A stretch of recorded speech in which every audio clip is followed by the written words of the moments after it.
Lámpara es tu palabra para mis pasos. Bienvenidos una semana más a este rincón bíblico, sencillo rincón sobre la palabra de Dios. Los sufrimientos de muchos aún aprietan. Estamos en dificultades, desescalando, pero en muchas dificultades. Ahora se ven las consecuencias, los llantos se comparten. Querríamos que este rincón de la palabra fuera eso, lámpara para nuestros pasos. Seguimos caminando confiando en la misericordia de Dios. Seguimos caminando iluminados por la palabra.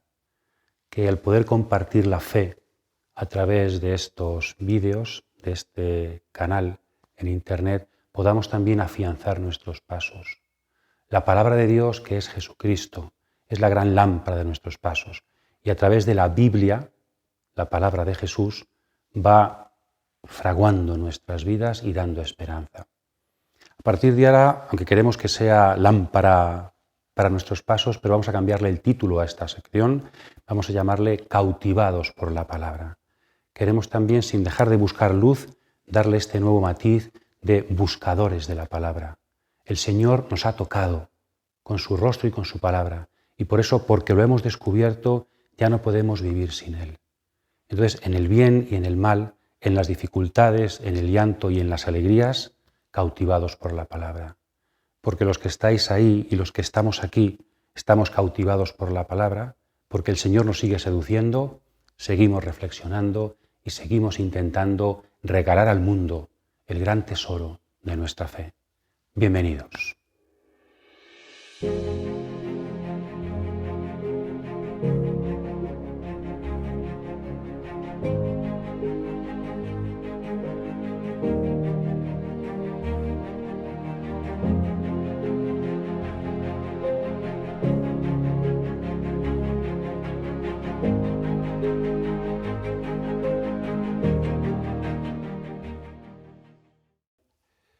Una semana más, bienvenidos a estas reflexiones bíblicas que vamos a hacer un pequeño cambio, como vais a poder comprobar.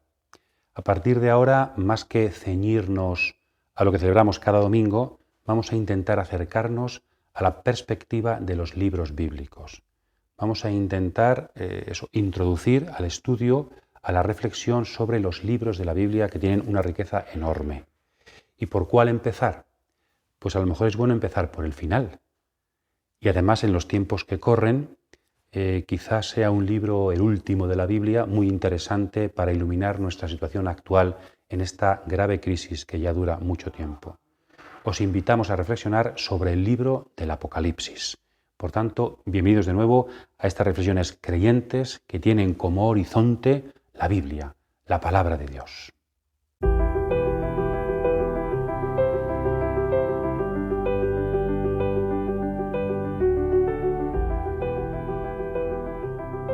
Yo, vuestro hermano Juan, soy copartícipe de la tribulación, del reino y de la paciencia, en virtud de nuestra unión con Jesús. Estando yo en la isla llamada Patmos, entregado a la palabra de Dios y al testimonio de Jesús, caí en éxtasis el día del Señor. Oí entonces detrás de mí una voz estruendosa, como un sonido de trompeta que decía: escribe en un libro lo que veas y envíalo a las 7 iglesias, a Éfeso, Esmirna, Pérgamo, Tiatira, Sardes, Filadelfia y Laodicea.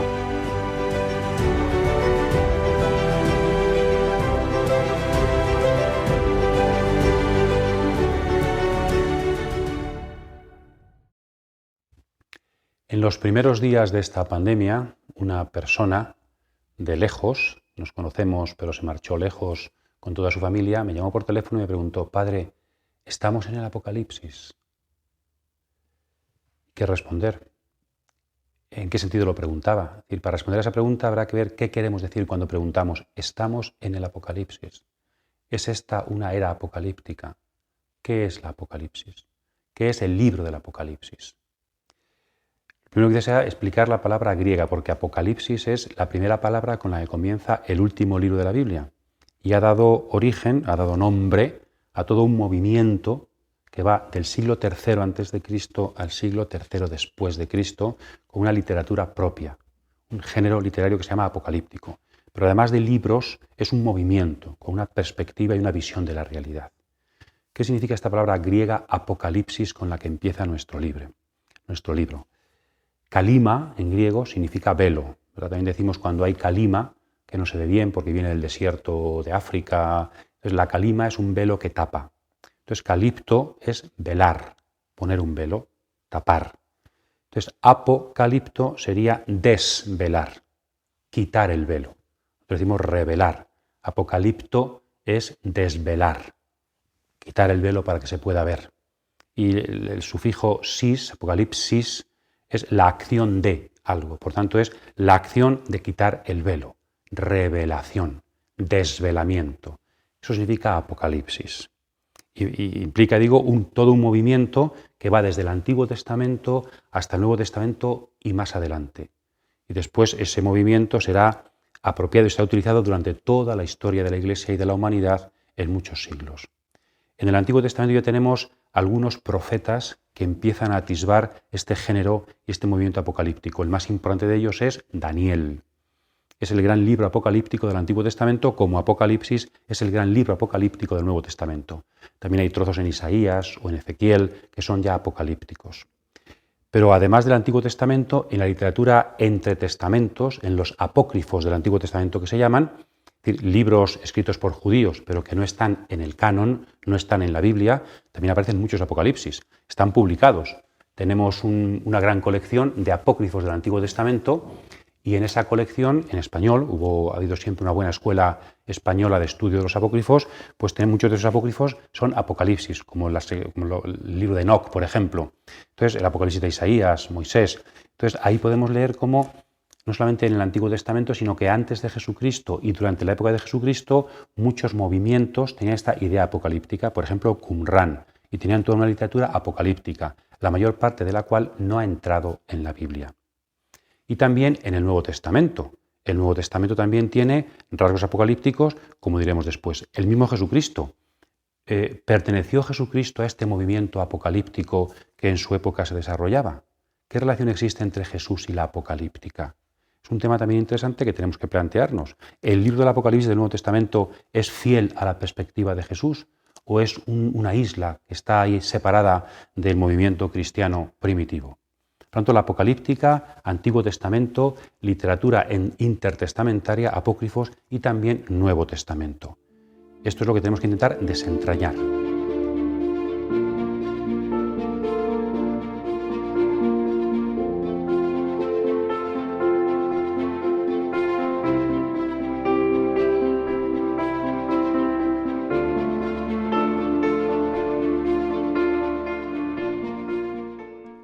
Podríamos preguntarnos por qué surgió la apocalíptica. Después explicaremos qué es la apocalíptica, pero ¿por qué surgió la apocalíptica? Ha habido muchas interpretaciones. Algún autor muy importante dice que es la continuación del fenómeno sapiencial. Otros más bien piensan, creo que con más razón, que la apocalíptica es la hija o la nieta, no sé, de la profecía. Es decir, cuando ya empieza a no haber profetas en el Antiguo Testamento, cuando empieza a fallar la profecía, empieza a salir este movimiento como una especie de sustituto de la profecía. El profeta es el hombre de la historia, un sujeto tocado por Dios, con vocación, que con la palabra oral interpreta y mueve los acontecimientos. Cuando la profecía entra en crisis, diríamos, pues se busca la voluntad de Dios desde otras perspectivas. Frente a la palabra oral del profeta está el libro, el texto escrito de los apocalípticos. Frente a la persona del profeta que está ahí presente como sujeto activo, Isaías, Jeremías, conocemos sus nombres. La apocalíptica siempre, la pseudonimia, es anónima, no se conocen los autores. En la profecía lo importante es el pueblo de Dios y las fuerzas históricas, la política, los sacerdotes. En cambio, la apocalíptica es más una visión cósmica, universal, y son fuerzas metahistóricas, las fuerzas del mal que están por encima del hombre. Y hay una serie de diferencias que son fruto de la evolución. También porque ha habido influencias externas de otras culturas en Israel y también porque surgen tiempos de crisis. La apocalíptica es una literatura de crisis. Cuando el pueblo de Dios no entiende lo que está pasando, intenta buscar eso, los planes de Dios en medio de la historia. Esta es una clave de la apocalíptica que, como digo, es hija de la profecía e intenta dar respuesta a un pueblo que sufre y que quiere buscar sentido a la historia en medio de las naciones. El pueblo elegido, ¿qué tiene que hacer en medio de una época de crisis, cuando la profecía calla?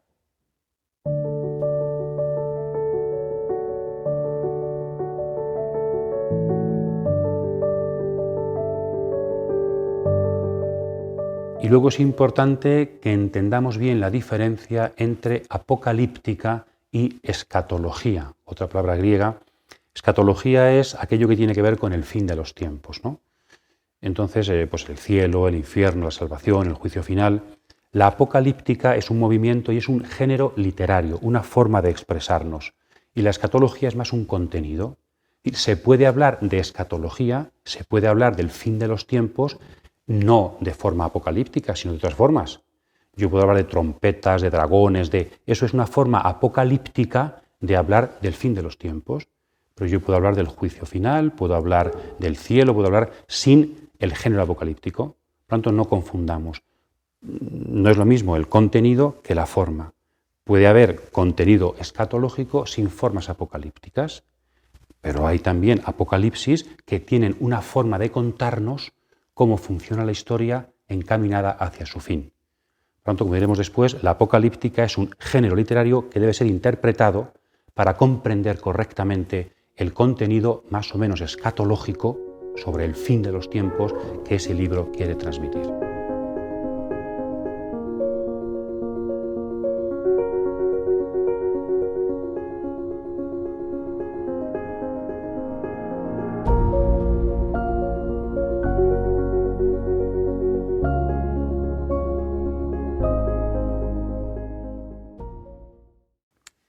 Hemos dicho, y es un dato ya importante, creo, para iluminar el presente, que la apocalíptica tiene que ver con épocas de crisis.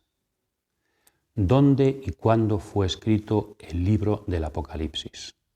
Pues el dónde parece bastante claro, se nos dice la isla de Patmos, se nos dice Éfeso, 7 iglesias en torno a Éfeso, que está en Asia Menor, era la capital romana de Asia, y la época seguramente desde San Ireneo, el siglo II, se nos dice que era en la época del emperador Domiciano, a principios del siglo I.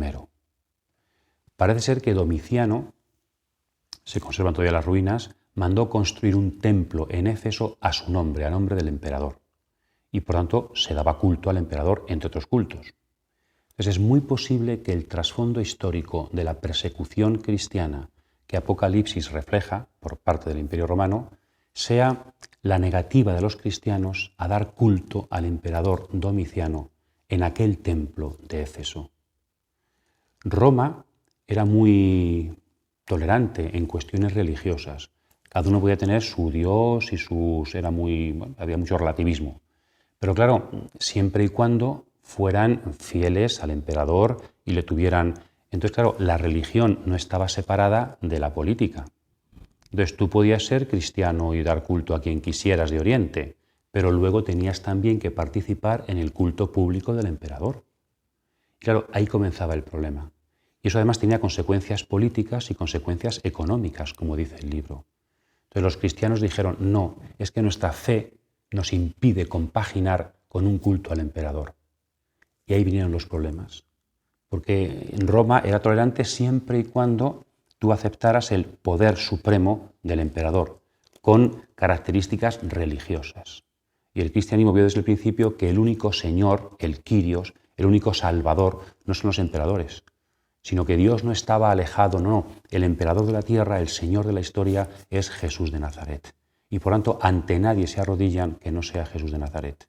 Pues parece eso, que a finales del siglo I, en Éfeso, hubo una primera persecución cristiana en Éfeso, también antes la hubo en Roma, y desde ahí se escribió el Apocalipsis, en una situación de persecución cristiana porque su religiosidad nueva les hacía libres frente al poder del emperador y al poder del imperio. Revelación de Jesucristo, que le fue confiada por Dios para que manifestase a sus siervos lo que ha de suceder pronto. Él envió a su ángel para dárselo a conocer a su siervo Juan, que ha dado fe de la palabra de Dios y del testimonio de Jesucristo, de todo lo que vio.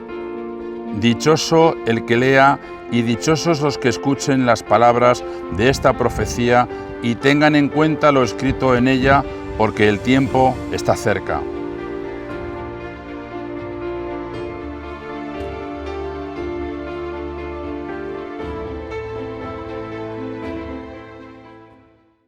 El libro del Apocalipsis es un libro del Nuevo Testamento, y hay 27, que tiene su perspectiva, que es una perspectiva más bien de profeta escatológico. Es una perspectiva en una época de dificultades. Por tanto, no podemos interpretar el libro del Apocalipsis aislado de los demás libros del Nuevo Testamento y del Antiguo Testamento en los que se inspira. Yo no puedo decir, Dios dice esto porque lo pone en el libro del Apocalipsis. Bueno, pero a lo mejor también pone en la carta a los Romanos una cosa que, por tanto, interpretemos cada libro en relación con los demás textos de la Biblia. No seamos como la gente que coge a un político y le coge una frase, la saca de contexto y le hace decir lo que no quiere decir. Le diríamos lo mismo a Dios. No cojamos Apocalipsis fuera de contexto, entonces tiene que ser entendido. El Apocalipsis es 100% palabra de Dios, 100% verdad, pero es parte del gran discurso de Dios. Y tiene que ser entendido junto con otras dimensiones del discurso. Y tiene sobre todo que ser entendido desde Jesús de Nazaret y todo lo que Él vivió y dijo, y todo lo que Él significa en la historia. Por tanto, sin esto entenderemos mal el libro del Apocalipsis. Y dicho esto, que es fundamental para entenderlo, ¿qué es? Empezamos un apocalipsis. ¿Cuál es el género literario del apocalipsis? ¿Qué significa decir apocalipsis? Porque apocalipsis empieza así, apocalipsis de Jesucristo, revelación de Jesucristo, pero inmediatamente nos dice el vidente Juan que esto es una profecía. Y cuando acaba, dice que esto es una profecía. Entonces, ¿en qué quedamos? ¿Apocalipsis es un apocalipsis o es una profecía? Después también tenemos cartas, hay al menos 7 cartas en la primera parte a 7 iglesias. Entonces, ¿qué tenemos? También un género epistolar, tenemos cartas. Y luego también aparece mucho el elemento litúrgico. Es decir, ¿cuál es el género literario tan difícil de este? Bien, digamos, pues, una palabrita sobre cada cosa. Es decir, el Apocalipsis tiene cartas, utiliza el género de la carta, el Apocalipsis tiene una perspectiva litúrgica que luego explicaremos fundamental, y el Apocalipsis hay que entenderlo no solo como los apocalipsis del Antiguo Testamento y de la literatura apócrifa que hemos dicho, sino como una profecía en el sentido profundo de la palabra profecía. ¿Qué es una profecía? Hace un tiempo vi un programa de televisión donde le preguntaban a un señor experto y le ponían un poco entre la espada y la pared, ¿pero el Apocalipsis es una profecía o no es una profecía? Y él no sabía, a ver, ¿es una profecía el Apocalipsis? Claro, lo pone el Apocalipsis. Pero ¿qué le querían preguntar esta gente a este profesor? ¿Anuncia Apocalipsis lo que va a suceder de forma controlada y exacta? ¿No entendéis lo que es la profecía? La profecía no es eso. Profecía, profeta es aquel que habla en nombre de Dios para, a través de la palabra de Dios, interpretar la historia y mover la historia. La profecía no es solamente controlar lo que va, querer controlar lo que va a pasar en el futuro y saberlo seguro, con unas cifras segurísimas. Eso no es la profecía. La profecía en toda la Biblia, Antiguo Testamento y también aquí, es pues que la palabra de Dios, que es Jesucristo, a través de sus profetas va interpretando y moviendo la historia. Por tanto, Apocalipsis es una profecía. Y Apocalipsis es un apocalipsis, pero muy matizado, no es como los apocalipsis, diríamos, de la literatura apócrifa, porque está muy matizado por la fe cristiana del autor. Por tanto, Apocalipsis sí, pero comprendido correctamente. Y en concreto, ¿cómo podríamos resumir la apocalíptica? Pues sería, yo creo, un buen resumen de nuestro libro sería lo siguiente. El pueblo de Dios está viviendo una situación de crisis que no comprende lo que le está pasando. Son dificultades muy fuertes que le desbordan y no ve por dónde va Dios caminando. Entonces, un elegido de ese pueblo, un elegido, que podemos llamar profeta, aunque no es como los antiguos profetas, es tomado los pelos en espíritu y es llevado al cielo. Y allí tiene el privilegio de observar el misterio de Dios, los planes de Dios. Esos planes significa no algo oculto solo, sino algo que no comprendemos pero que tiene que ver con la historia. Misterio no es una cosa abstracta, sino que es el plan de Dios sobre la historia. Entonces el elegido puede comprobar ese misterio y cómo en esos planes de Dios forma parte de ese plan las dificultades de la historia del pueblo. Pero eso no va a ser el final. Dios tiene en sus manos la historia y el bien siempre acaba venciendo.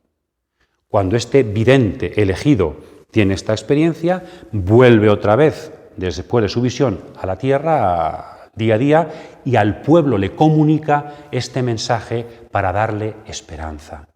Estáis viviendo dificultades, pero no temáis, porque esto forma parte del plan de Dios. No estáis dejados de la mano de Dios, sino que esto forma parte de un plan misterioso que tiene que ver con la victoria definitiva del bien. En el fondo es desarrollar lo que significa la cruz de Jesucristo. Cómo en la cruz del Mesías Dios salva al mundo. Pues el Apocalipsis es la cruz de los descendientes del Mesías. Es la cruz a través de la cual Dios está transformando el mundo para reivindicar la justicia y hacer resplandecer el bien. Por tanto, podemos decir que hay como 4 palabras fundamentales para entender lo que es un apocalipsis. Apocalipsis, ya lo hemos dicho, es un poco el conjunto, ¿no? Es una revelación de algo que no es evidente. Necesitamos que alguien nos dé pistas de parte de Dios para entender lo que no entendemos, para entender tanto sufrimiento y para entender el aparente silencio de Dios. Ante un pueblo que sufre, Señor, no te importan tus ovejas, como dicen los antiguos salmos. Entonces hay aquí necesitamos que nos den a conocer los planes de Dios. Misterio, otra palabra griega, que hemos hablado alguna vez aquí de ella, es el contenido del Apocalipsis, es de lo que nos habla el Apocalipsis. Y misterio significa el plan de Dios, pero bien concreto, plan de Dios sobre la historia, sobre esta historia concreta que estamos viviendo. Todo forma parte del plan de Dios, no de forma determinista. Algunos apocalipsis lo entienden, tienen el plan de Dios no como misterio, sino como el destino. Todo determinista, todo está marcado. No, esto no existe. Misterio y destino no es lo mismo. Cuando la Biblia dice esto estaba escrito, significa forma parte del plan de Dios. En el misterio está la libertad de Dios contando con la libertad humana.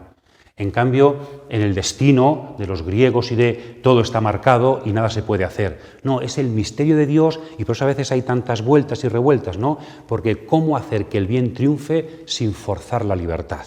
Ahí está el gran Dios y su gran poder. Dios es tan poderoso que es capaz de hacer esto. Y por eso es un misterio que nos desborda. Entonces el misterio es comprender cómo Dios gobierna la historia desde una libertad soberana que cuenta con la libertad de los seres humanos. Incluso cuenta que, aunque pequemos, Él reconduce la historia desde la misericordia y el perdón para que el final siempre sea la victoria del bien.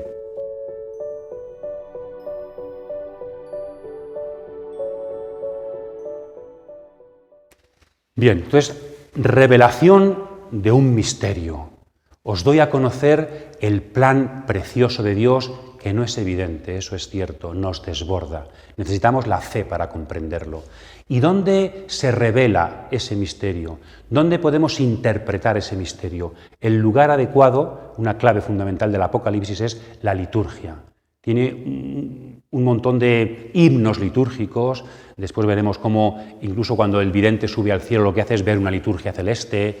Entonces, en la liturgia, es decir, en la reunión del pueblo de Dios que alaba a su Señor, ese es el lugar hermenéutico, ese es el lugar para interpretar los planes de Dios.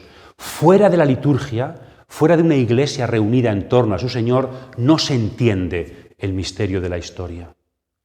Y después, todo eso para sembrar esperanza en el pueblo.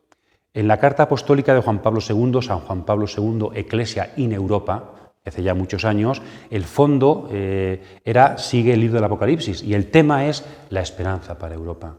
Porque comprendió muy bien el Papa que el tema del Apocalipsis es la esperanza. Porque a pesar de todo, Dios lleva a cabo su plan en la historia.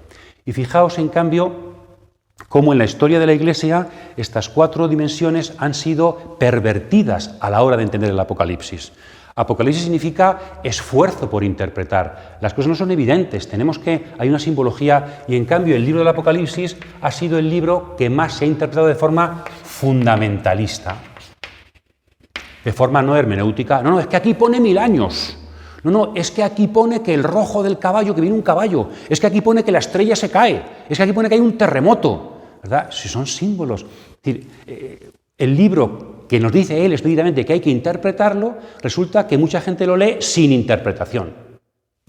Por otro lado, el libro que nos habla del plan de Dios como misterio ha sido muchas veces interpretado desde un control de cifras y fechas.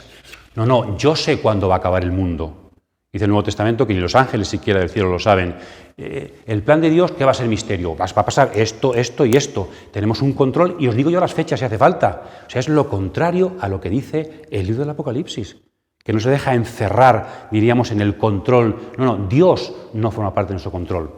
Igual, el Apocalipsis ha sido utilizado muchas veces en ciertas interpretaciones de muchos siglos, hasta el siglo XIX, muy importante, para las sectas y para leerse fuera del pueblo de Dios y en ámbitos individualistas y no de liturgia. Es decir, ¿cómo se puede desde el Apocalipsis separarse del pueblo de Dios y hacer lecturas no litúrgicas, individualistas? Es decir, es una perversión. La lectura sectaria e individualista del Apocalipsis es lo contrario a lo que el Apocalipsis es.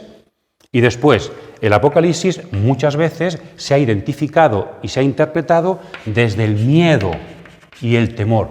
¿Qué significa? Esto es el Apocalipsis, ¿qué significa? A temblar todo el mundo. Cuando lo que el Apocalipsis quiere es, en tiempos de dificultad, sembrar la esperanza.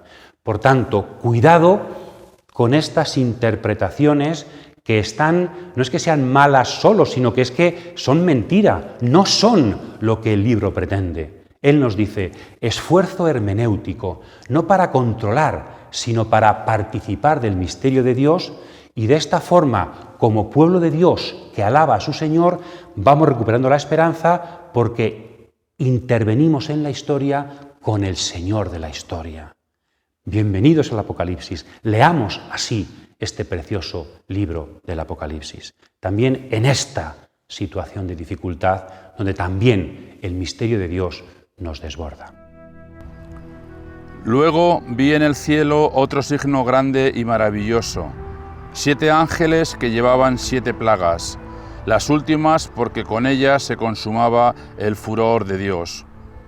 Contemplé también una especie de mar de cristal mezclado con fuego, y vi a los que habían triunfado sobre la bestia, sobre su imagen y sobre la cifra de su nombre. Estaban de pie junto al mar de cristal y llevaban las cítaras de Dios, y cantan el cántico de Moisés, siervo de Dios, y el cántico del Cordero. Grandes y maravillosas son tus obras, Señor Dios Todopoderoso. Justo y verdadero es tu proceder, oh Rey de las naciones. ¿Quién no temerá, Señor, y no glorificará tu nombre? Porque solo tú eres santo, y todas las naciones vendrán y se postrarán ante ti, porque han quedado de manifiesto tus justos designios.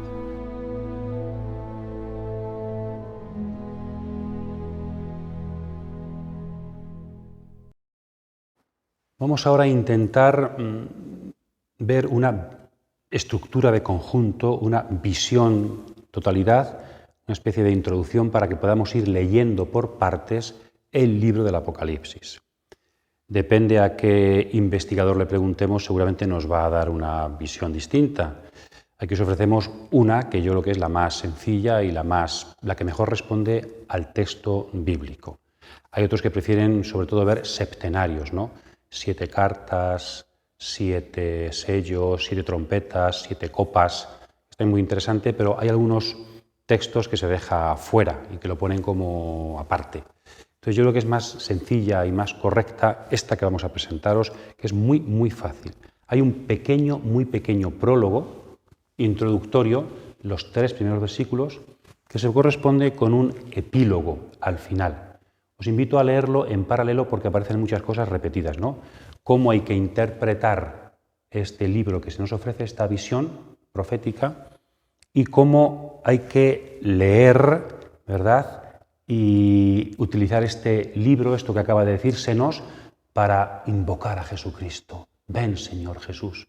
Lo que hemos visto desde la liturgia, ¿verdad? Esto no es un libro para enseñar cosas. Esto es un libro para orar y para esperar. Es un libro para vivir a la espera de Jesucristo que transforma esta historia. Bien, y luego entre el prólogo y el epílogo, tenemos dos grandes secciones de desigual tamaño. La primera más pequeña y la segunda la más importante, la más grande. La primera parte son 7 cartas a 7 iglesias de Asia Menor, que luego explicaremos más despacio y que es del 1.4 al 3.22, o sea, prácticamente los 3 primeros capítulos, 1, 2 y 3. 7 cartas con una larga introducción antes. Esa introducción nos presenta a Jesús como sacerdote. Es decir, Jesucristo sacerdote, a través de su secretario, que es el vidente Juan, le escribe 7 cartas a sus 7 iglesias. La segunda parte, mucho más larga, va de los capítulos 4 al 22. Podríamos llamarle que es una visión profética de la historia. Cómo se va desarrollando la historia según el plan de Dios, con todas sus contradicciones, pero según el plan de Dios. Y esa gran sección tiene a su vez como 5 partes, ¿no?, que se van entrelazando entre sí.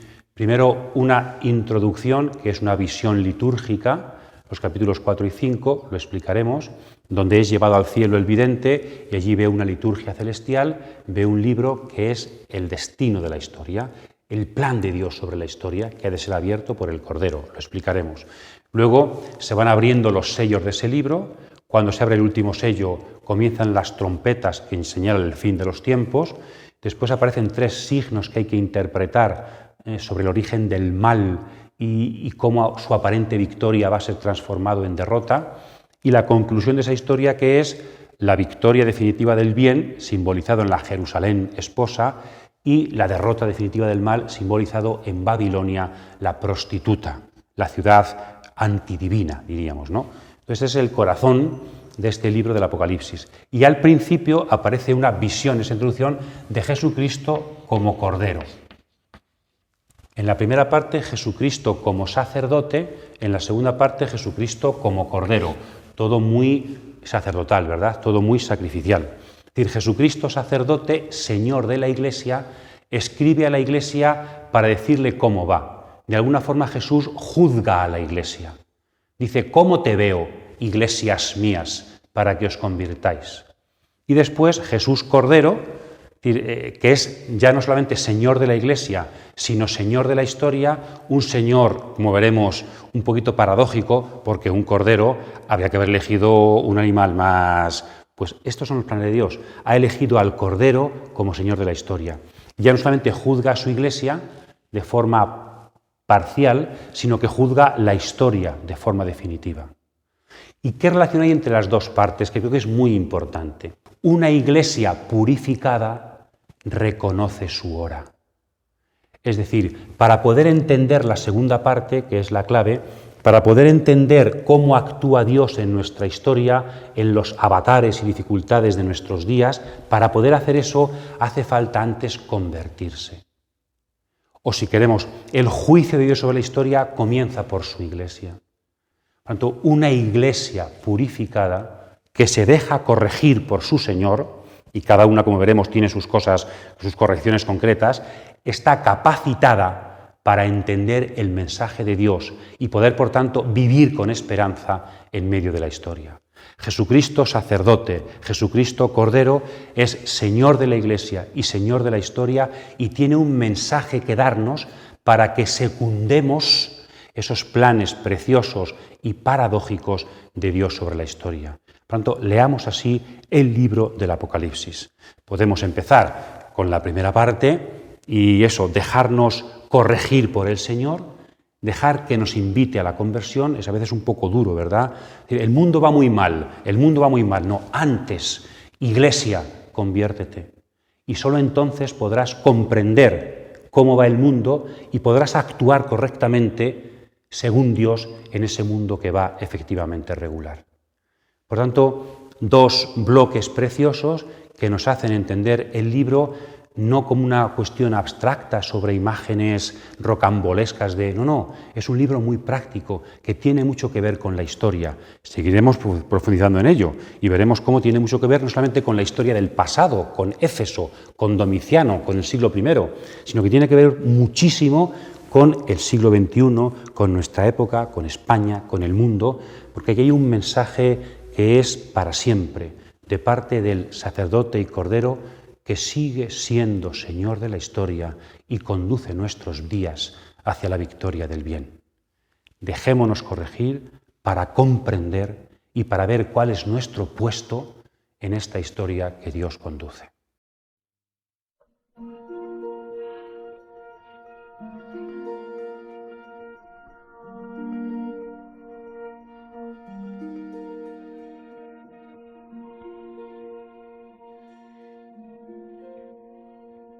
Por tanto, queridos amigos, hemos comenzado a asomarnos en este libro aparentemente dificilísimo, que es el Apocalipsis, y que es todo lo contrario. Veremos el próximo día toda la simbología, parte de la simbología, como son cifras muy sencillitas para hacernos esforzar en nuestro esfuerzo para que podamos comprender los planes de Dios. Por tanto, si estamos dispuestos a hacer un esfuerzo hermenéutico, porque estamos ante un Apocalipsis, si estamos dispuestos a aceptar como misterio la historia y nuestra propia vida, misterio. Dios está ahí y aunque nos desborde, Dios está. Si estamos dispuestos a vivirlo litúrgicamente como Iglesia. Separados de la Iglesia no entendemos el Apocalipsis, no entendemos la historia, no entendemos lo que nos pasa. Celebrando a Dios comprendemos la historia y dispuestos también, sobre todo, a recuperar dentro de la Iglesia la esperanza para ser focos de esperanza en un mundo que piensa en otras cosas, que piensa sobre todo en bienestares y al final se queda sin esperanza. Por tanto, bienvenidos al Apocalipsis, os animo a que leáis con tranquilidad para que podamos recibir de la palabra de Dios nuevas fuerzas para ser más creyentes y más sembradores de esperanza. Feliz semana.